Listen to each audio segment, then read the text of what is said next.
أهلا بكم، أتمنى تكونوا بخير. النهارده معانا فتح علبة سعرية لماوس ألعاب مميزة جدا في الفئات السعرية من شركة ريد دراجون، وموديل ام 810 ار جي بي برو، وده 10000 دي بي اي. المهم عشان ما اطولش عليكم نبدأ بالفيديو. أول حاجة هو ضمان الوكيل، تاني حاجة 10000 دي بي اي يعني إيه؟ دي المسافة اللي بيقدر يقطعها الماوس في الشاشة. فأنت مثلا عندك 3 شاشات، فأنت المسافة عندك صغيرة، فطبعا مش هتكبر المسافة تمشي من أول الترابيزة لآخرها، فأنت بتسرع حركة الماوس، فبتخلّيه مثلًا بدل ما كان 1000، يعني هي مثلًا عندك شاشة واحدة 1000 كفاية من هنا لهنا، خلاص اتحرّكت الشاشة كلّها. عندك 3 شاشات فمثلًا خلّيته 3000، 4000، 6000، لحد معاك 10000 لو عندك شاشات كتيرة أو عندك شاشة كبيرة وعايز الماوس حركته تكون أسرع. تاني ميزة معانا إن هو ال8 أزرار قابلة للبرمجة. يعني إيه أو إيه فايدتها؟ لو أنت بتلعب ألعاب فيها اختصارات ممكن تخلّي الأزرار دي أسهل في اللعب، مثلًا تخلّيها لغرض معيّن في لعبة معيّنة زي PUBG، Valorant، League of Legends، أيًا كان الاختصار اللي أنت هتعمله.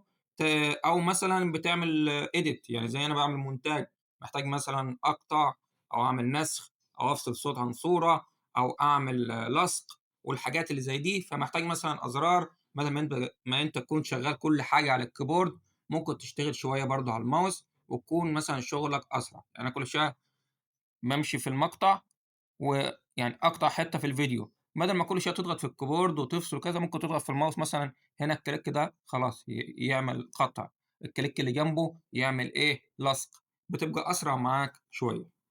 نشوف تالت ميزة، طبعًا هنا بيشحن عن طريق USB Type C، وبطاريته 1000، والكليك بياخد معاك لحد 20 مليون ضغطة.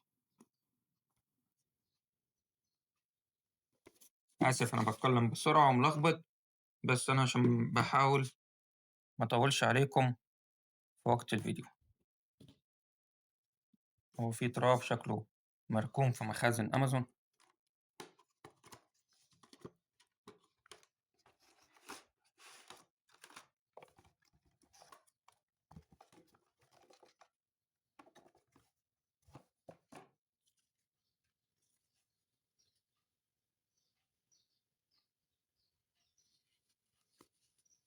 دي ملصق، يعني ممكن تلصقها مثلًا على لابتوب، تلصقها على يعني الكيسة.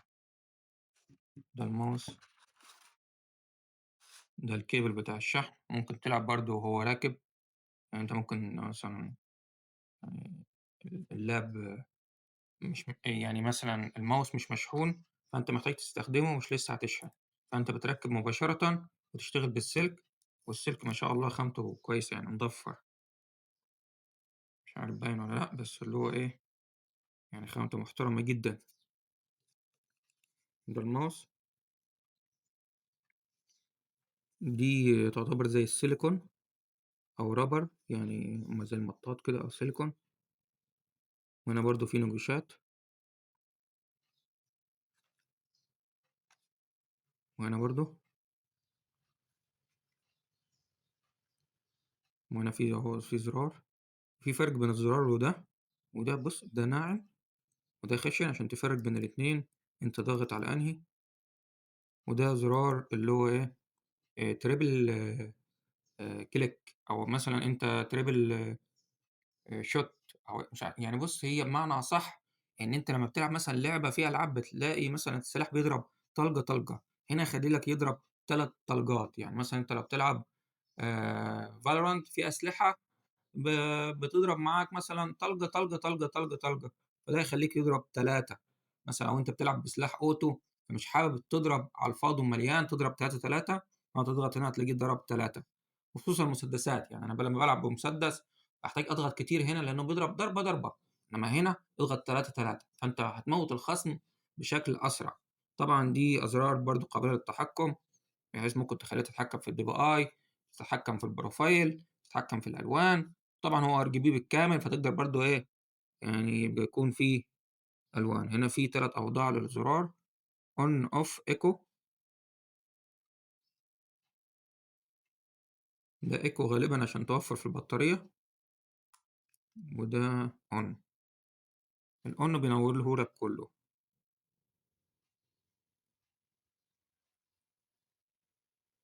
شايفين؟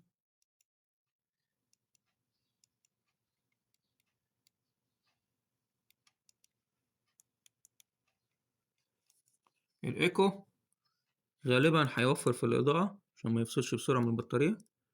صح، البكرة بس اللي شغّالة، فصل الإضاءة اللي في الجنب. الOn بيشغّل كامل الإمكانيات.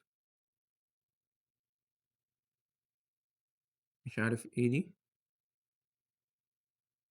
المفروض يعني المفروض تتلف كده عشان تفتح. أنا مش عارف إيه دي أصلًا، بطارية دي والّا إيه دي؟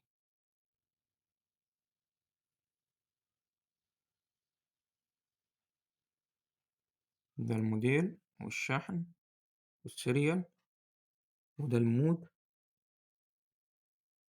switch. أنا مش عارف إيه المود switch ده، المفروض أضغط عليه ولا حاجة؟ كده هو شغّال على الإيكو، بس يعني بصراحة مسكته مريحة جدًا. وهنا برضه لمّا تيجي تضرب، يعني مكان الزرار التريبل كليك تريبل كليك حلو.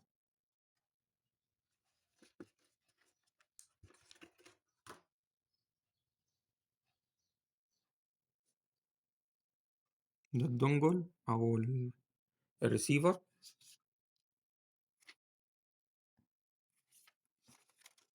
ده كتيب إرشادات. طبعًا أغلبكم هيقول كفاية كده الفيديو ونخرج، عشان يعني بنشوف كله مع بعضينا.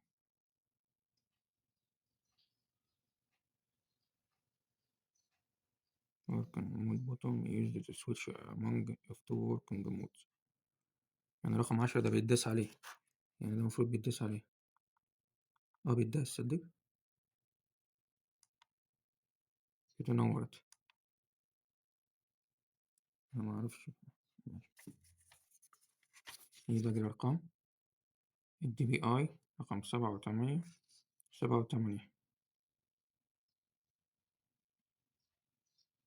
slow down. ده يوطي، ده يعلي. 7 بيعلي الDPI، 8 يوطي الDPI، 3 السكرول، والفاير بوتون اللي هو ده بيخليك تضرب اللي هو زي ما قلت لكم. والصح الأجزاء دي مش عارف ايه ده، مستعمل قبل كده ولا حد استخدمه ورجعه، يعني ماخدوش وكأن حد مرجعه قبل كده. بصوا مخدش ازاي، وهنا برضو هنا.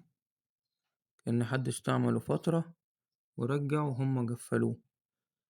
المفروض إن دي بتزيد من سرعة الماوس، يعني دي بتخليه يتحرك على البادة بشكل أفضل. بس أنا مش عارف ليه أصلا مخدش كده، يعني ليه كده. يعني أهو بص هنا وهنا، دي تخليه أبطأ، غير دي برضو مخدش كأنه اتحرك قبل كده. يعني أنا مش فاهم. ده المكان الخاص بالشحن التايب سي.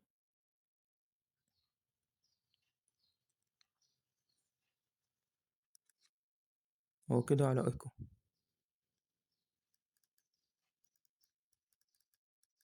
الأزرار السلسة.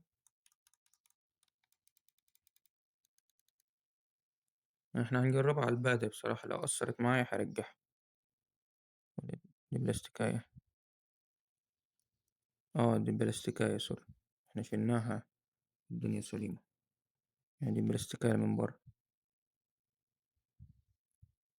هي واخدة خبطة بس بسيط يعني. كلهم كده اتشالوا. دي لسه.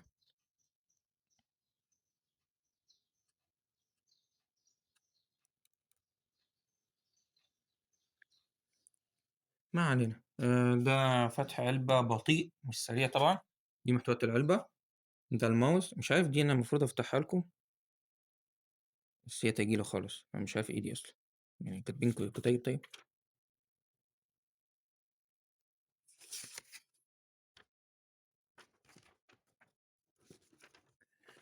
ما علينا، إحنا هنجربه لأن ده الماوس الخاص بيا. ده الكيبل مثلا ممكن أنت لو مش شاحن البطارية تركبه هنا خلاص وتعيش اللحظة، أو عايز حابب تشحن بطارية برضو.